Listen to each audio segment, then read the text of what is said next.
Tennessee held a press conference to announce the start of a new era with the naming of Phil Fulmer as the new acting athletics director. Provided/UT Athletics. UT Director of Athletics John Currie attends during the UT Board of Trustees fall meeting in Hollingsworth Auditorium in Knoxville, Tennessee on Friday, November 3, 2017. Items that were discussed included outsourcing decisions, updates on Neyland Stadium renovations and system-wide policies regarding free speech and smoking. Photo, Calvin Matthees, Knoxville News-Sentinel. When the University of Tennessee announced the hiring of a new head football coach Thursday, a collective sigh of relief could be heard throughout Knoxville. The hire of Alabama defensive coordinator Jeremy Pruitt marks the end of a chaotic 2 weeks, but the turmoil of the coaching search, involving back and forth with several candidates and the suspension of the athletics director, will have lingering effects, including millions of dollars in potential buyout and legal costs. That includes an original estimate of nearly $13.7 million in buyouts for former coach Butch Jones and his staff, even though that figure likely will be reduced, and a potential $5.5 million buyout for athletics director John Currie if he is fired without cause.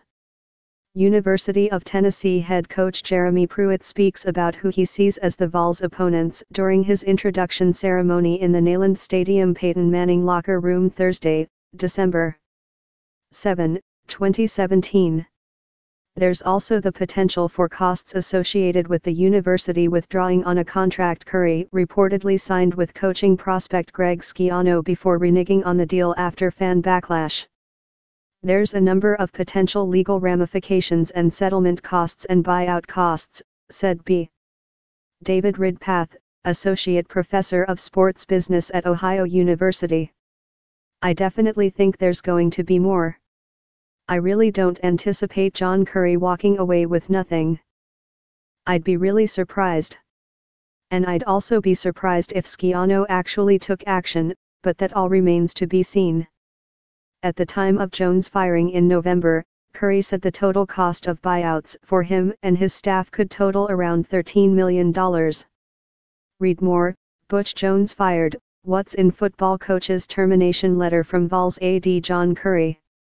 That cost will likely be reduced, however, after reports Friday that one of Jones' assistants likely will remain at UT under Pruitt and another has been hired at Mississippi State. A link has been posted to your Facebook feed. Tom Satkowiak, spokesman for the UT Athletics Department, said in an email Friday that it's way too early to estimate a cost for the buyouts given that they will depend on the salaries that Jones' assistants land at new jobs. ESPN reported Friday that defensive coordinator Bob Shoop will be filling the same job at Mississippi State. Shoop was Jones' highest-paid assistant and would have been due a buyout of $1.3 million if he was terminated without cause. Running backs coach Robert Gillespie is also expected to stay at UT under Pruitt, meaning that he would not be due a buyout of $595,000. A link has been posted to your Facebook feed.